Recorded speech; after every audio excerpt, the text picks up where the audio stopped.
She was 23 years old when she stepped to the open door of a Halifax bomber and looked down into the darkness of occupied France.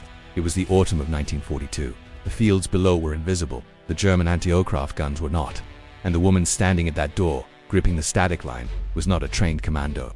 She was not an officer. She was not aristocratic, well-connected, or recruited from a finishing school. She was a seamstress's daughter from the working-class suburbs of Paris, and she was about to become the first female agent of the Special Operations Executive, or S.O.E, ever to be parachuted into Nazi-occupied France. Her name was Andrée Borrel, and if you've never heard it, that is not an accident. To understand Andrée Borrel, you have to understand the world she came from, because that world shaped everything. Her courage, her competence, and ultimately, her erasure from the history books.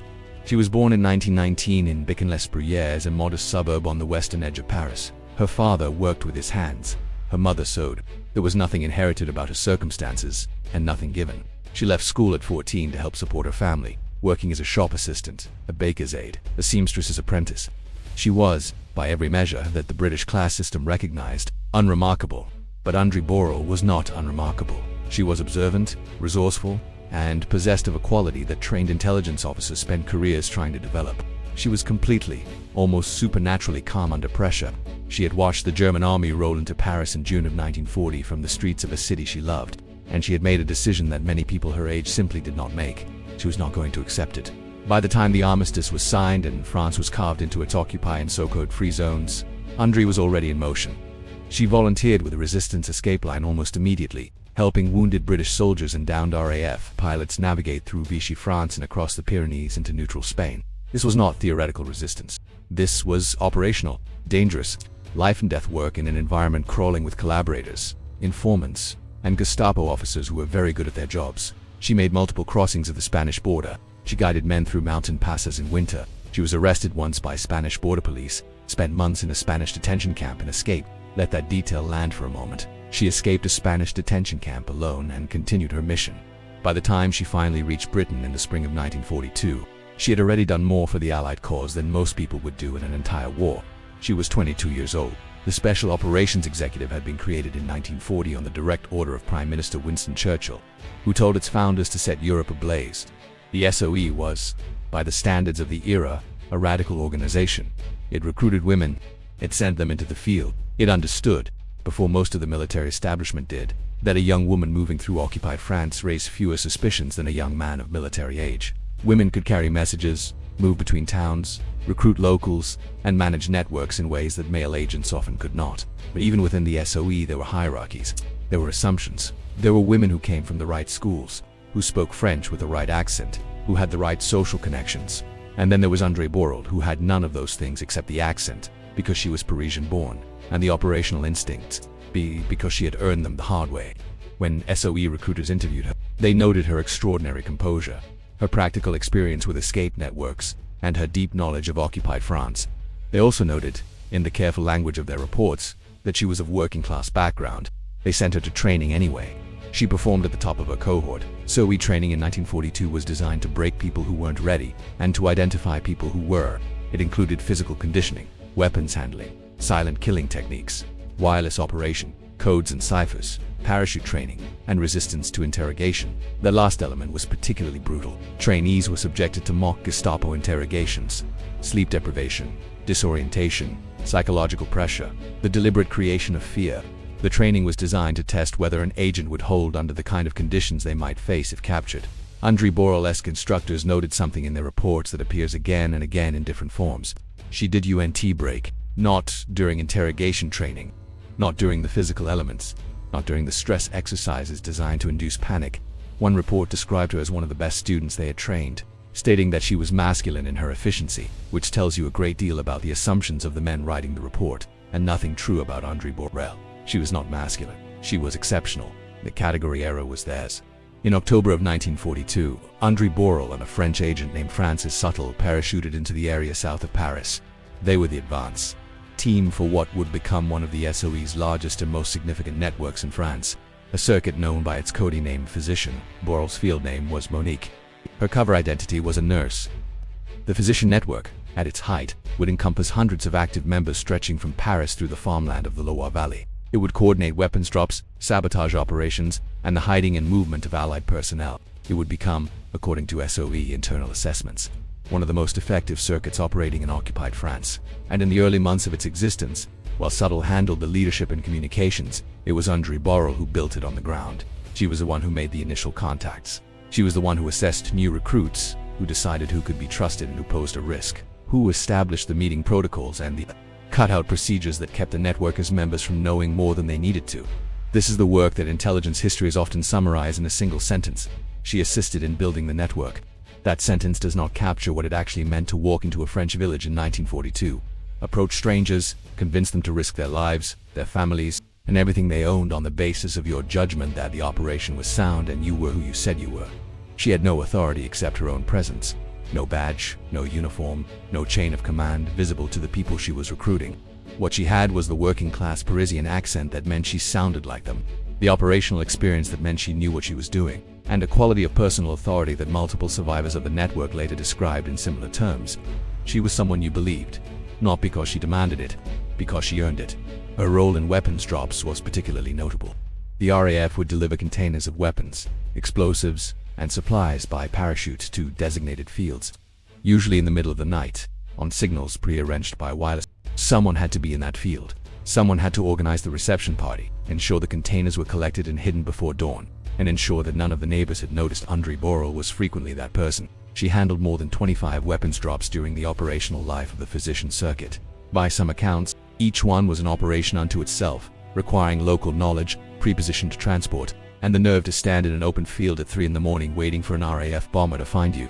Meanwhile, the German security apparatus was not standing still. The Sicherheitsdienst, the SD, the intelligence service of the SS had become increasingly skilled at detecting and infiltrating S.O.E. networks. They had turned several captured wireless operators, forcing them to continue transmitting false information back to London. They had developed an understanding of how the S.O.E. operated, and in Paris, there was a German counterintelligence officer named Hans Joseph Kiefer, who ran the Avenue Fourche section of the SD and who was systematically working his way through the resistance networks of northern France. He was very good at what he did. The physician network had another vulnerability, and it was one that neither Borrel nor Szabo could entirely control. It had grown very large, very fast. The source pressure for results, for sabotage operations and weapons distribution and evidence of progress, had pushed the network to expand faster than security best practices allowed. In a well-run network, cells are small and isolated. Members know only what they need to know. Contact between cells is minimized. In the physician network by the spring of 1943, there were too many people who knew too much about too many other people. There was also, it is now believed, a deliberate betrayal at a high level, though the full details remain disputed among intelligence historians. What is documented is this. On June 23, 1943, Andrée Borrel was arrested at a farm south of Paris. Francis Szabo was arrested the same night. Within days, the physician network was being rolled up across a broad area. Dozens of arrests followed. The circuit that had taken months to build was dismantled in a matter of weeks.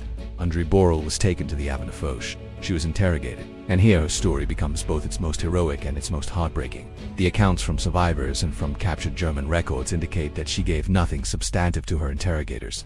In a building where some captured agents had broken under pressure and given information that led to further arrests, Andrée Borrel did not. She confirmed nothing that was not already known. She protected what she could protect. The woman they had dismissed as too young, too female, too working class had been trained not just in how to build a resistance network, but in how to protect one when everything fell apart. What happened to Andrée Borrel after the Avenue Fourche is documented in German records, in post-war testimony from SS officers at Nuremberg, and in the accounts of a very small number of people who survived the place where she was sent. She was held at France prison, then transferred to the German prison at Karlsruhe in the summer of 19. As the Allied armies were advancing into France and the German command was increasingly aware that the war was turning against them, a decision was made about the captured S.O.E. women. On July 6, 1944, 4 women, Andrée Borrel Vera Lee, Diana Roden, and Sonia Olshanesky, were transferred to Natzweiler-Struthof concentration camp in Halifax. Natzweiler was a men's camp. The women were not registered. Their arrival was, in every formal sense, unofficial. A camp physician named Werner Rode and an SS officer named Fritz Harchenstein had received orders. Those orders are documented. What happened at Natzweiler on the night of July 6, 1944, was established in detail at the Nuremberg trials and in subsequent war crimes proceedings. The 4 women were taken to the crematorium. They were killed by lethal injection of phenol and their bodies were cremated. Andrée Borrel was 24 years old. There is one detail in the testimony that has stayed with historians of the S.O.E. who have read the record carefully. A witness testified that as she was being carried into the crematorium, Andrée Borrel scratched and fought. Even at the end, she did not go quietly. She had been resisting since she was 20 years old, and she was still resisting at the very last moment of her life. That was who she was. Now here is the question that matters as much as the history. Why do you want to know her name? We know the names of other female S.O.E. agents. Violette Szabo was the subject of a major film. Noor Inayat Khan has a statue in London. Odette Sansom, who survived capture and torture, became a celebrity after the war. These women were genuinely heroic. Their stories deserve to be told. But Andrée Borrel was first. She jumped before any of them. She built a larger network than most of them, and she is far less known than any of them. Intelligence historians and scholars who study this disparity have identified several factors. Some are accidental. She did not survive, so she could not write a memoir or give interviews or become a public figure in the way that Odette Sansom did. Some are structural. The physician network's catastrophic collapse made it a complicated legacy, associated in post-war accounts with failure and betrayal rather than the months of extraordinary success that preceded the arrests. But some of the explanation is class, and this is the part of the story that deserves to be said plainly. The female S.O.E. agents who achieved greatest post-war recognition tended to share certain characteristics. They had connections, education, or a social status that made them legible to the people who wrote the histories and greenlit the films. Violette Szabo was working class too, but her story was championed by a specific post-war advocate and shaped into a narrative that fit the cultural templates of heroism available at the time. Noor Inayat Khan's story took decades longer to receive recognition, and her advocates had to fight hard for it against institutional resistance. Andrée Borrel had no powerful advocate. She had no surviving family members positioned to press her case. She had no officer-class patrons who felt personally invested in her memory. She was a seamstress's daughter from the suburbs who had done extraordinary things and died before anyone with cultural power had decided her story was worth telling. The S.O.E. was dissolved after the war, its records partially destroyed or buried. The people who might have made her famous were dead, or scattered, or simply had other things to do. Her so-called weakness, in the eyes of those who initially dismissed her, was that she was a working-class French girl with no connections and no credentials except the one she had earned herself. And that weakness turned out to be a tactical advantage in the field, and a disadvantage in the archive. The S.O.E. eventually acknowledged her contribution. She was posthumously awarded the Croix de Guerre, the Médaille de la Résistance, and was mentioned in dispatches. There is a plaque. There is an entry in the official records. But there is no statue in a London square. There is no major film. There is, for most people who have not specifically sought her out, simply a silence where her name should be. She opened the door. She proved that a woman could parachute into occupied territory, build a large-scale resistance network from nothing, run weapons operations, recruit agents, maintain operational security, and hold under interrogation. Every female S.O.E. agent who followed her walked through something she created. She made the path, and then she was largely written off the map by the people who benefited from following it. What does it mean to be first, and then be forgotten? It means that the historical record understates your contribution. It means that the people who came after you receive credit for pioneering things you pioneered. It means that the metrics of heroism, which in every era are set by those with cultural power, were not designed with you in mind. Andrée Borrel did not jump from that Halifax bomber in October of 1942 to be remembered. She jumped because France was occupied and she knew how to fight back. She jumped because she was, at her core, someone who acted rather than waited. She jumped, and she built, and she recruited, and she protected. And she died. She was 24 years old. Her name was Andrée Borrel, and now you know it.